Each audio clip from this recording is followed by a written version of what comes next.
굿모닝 마켓입니다.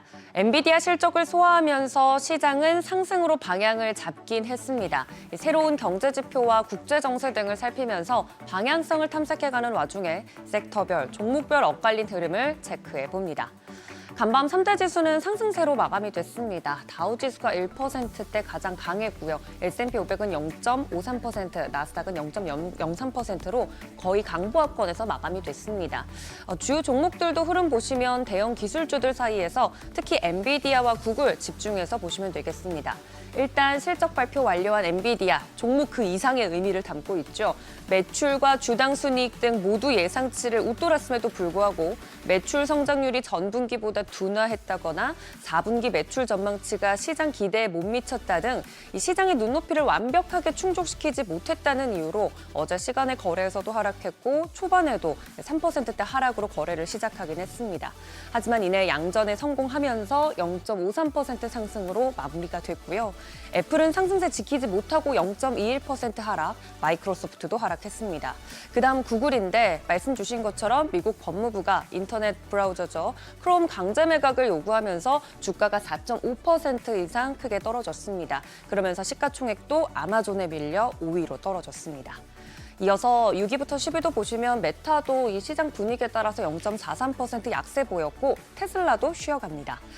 이어서 구글이 포함된 커뮤니케이션 서비스 섹터가 가장 크게 하락하면서 나스닥 지수 상승이 제한됐는데요.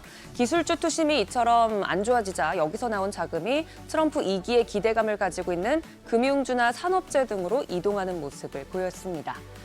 어제 발표된 엔비디아 실적을 두고 여러 가지 이야기들이 나오고 있죠. 이 시장의 눈높이를 충족시키지는 못했지만 객관적으로 보면 실적은 좋았습니다. 지난 분기 실적을 돌아보면 중요한 포인트는 미국의 빅테크 기업들이 이제는 AI가 돈이 된다는 걸 어느 정도 확인했다는 점입니다. 그러기 위해서 엔비디아 칩은 필수적으로 필요할 수밖에 없고 월가에서도 이를 바탕으로 여전히 매수 의견 유지를 하거나 목표가를 상향하고 있는 상황입니다. 한편 신규 경제 지표는 엇갈렸습니다. 신규 실업보험 청구자 수 예상치를 하회하면서 7개월 내 최저치로 하락한 반면에 보시는 것처럼 연속 실업수당 청구 건수는 직전주 대비 증가했습니다. 데이터를 그대로 종합해서 해석해보면 기업들이 해고와 신규 채용을 동시에 줄이고 있다는 뜻입니다. 다만 변동성이 커지는 시기인 만큼 이 지표의 특수성은 고려하실 필요가 있겠고요. 미국 제조업의 중심부인 필라델피아 11월 제조업 지수가 마이너스 5.5 기록하면서 올해 들어서 두 번째 부진한 수준으로 급락을 했습니다.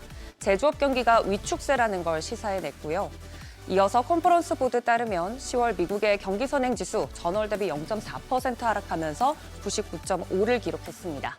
올해 4월부터 10월까지 약 6개월간 경기 선행 지수는 2.2% 정도 하락했습니다. 신규 수주가 하락의 주요한 원인이었는데 단기적으로 허리케인 여파로 해석이 되고 있습니다. 경제지표 발표 직후에 달러화 지수는 변동성 보였지만 보합권으로 회복해내는 모습이었고요. 지정학적 리스크와 트럼프 2기 내각 인선이 진행되고 있는 가운데 달러는 여전히 높은 수준 유지합니다. 한편 시장과 별개로 연일 폭죽이 터지고 있는 곳 바로 가상화폐입니다. 비트코인 가격 개당 99,000달러도 돌파해내면서 10만 달러 선에 벌써 다가선 모습입니다. 트럼프 당선인의 정권 인수팀이 가상화폐 정책을 전담하는 자리를 신설할지에 대해서 이 가상화폐 업계와 논의하고 있다는 소식 들려왔고요. 또 암호화폐에 적대적이었던 게리 겐슬러 증권거래위원회 위원장이 내년 1월 사임한다고 발표하면서 연일 사상 최고치를 계속해서 갈아치우고 있습니다. 이어서 국채 수익률은 당당김을 모두 올랐습니다. 2년물은 4.34%, 10년물은 4.42% 여전히 높은 수준 유지하고 있습니다. 어제 우크라이나의 러시아 본토 미사일 공격에 대응해서 러시아는 중거리 미사일을 발사했습니다. 이처럼 지정학적 리스크 계속되고 있고 이어서 금과 유가 모두 상승한 모습입니다. WTI 배럴당 70달러 선, 브렌트유는 배럴당 74달러 선에 마감했습니다.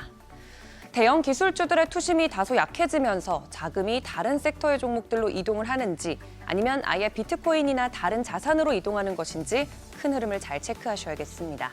굿모닝 마켓이었습니다.